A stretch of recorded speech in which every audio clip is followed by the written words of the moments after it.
वालेकुम अस्सलाम। मैं ठीक हूँ। आपको मेरे 5 साल बाद याद कैसे आई?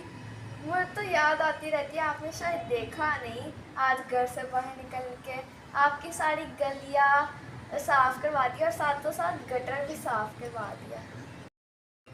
चौधरी साहब, गली की सफाई तो इतने सालों से नहीं की हुई और गटर भी इतने सालों से बंद है। इतनी बार कंप्लेन करवाया लेकिन कोई आता ही नहीं है। और आपके दफ्तर भी आया था लेकिन वहाँ पे कहते थे कि चौधरी साहब लंदन गए हैं। भाई आपको पता तो है कि और भी तो कितने काम होते हैं। मैं आप लोगों के काम के लिए लंदन गया हुआ था। चौधरी साहब, मुझे अंदाज़ा है कि इलेक्शन होने वाले हैं, इसलिए आप आए हैं हमारे पास।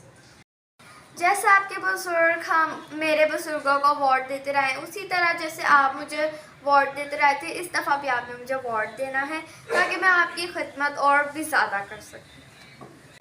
जी चौधरी साहब, खिदमत तो आपने हमारी बड़ी की है, मुझे पूरा अंदाज़ा है। जी चौधरी साहब, हमारे भरों ने भी आपको सपोर्ट किया और हमने भी किया, लेकिन आज आप मुझे ये बताएं कि आपके बच्चे कौन से स्कूल में पढ़ते हैं?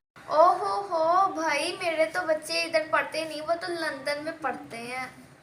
अच्छा, तो चौधरी साहब आप ये बताएं कि आप जब बीमार होते हैं तो आप कौन से हॉस्पिटल में जाते हैं?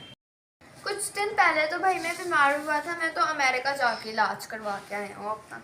चौधरी साहब, आपके बच्चे बाहर हैं, आपका इलाज बाहर होता है, आपका कारोबार बाहर, तो आप यहाँ पे क्या करने आते हैं? चौधरी साहब, नहीं यहाँ पे अस्पताल है, ना ही एजुकेशन है, ना ही बिजली है, ना ही गैस है।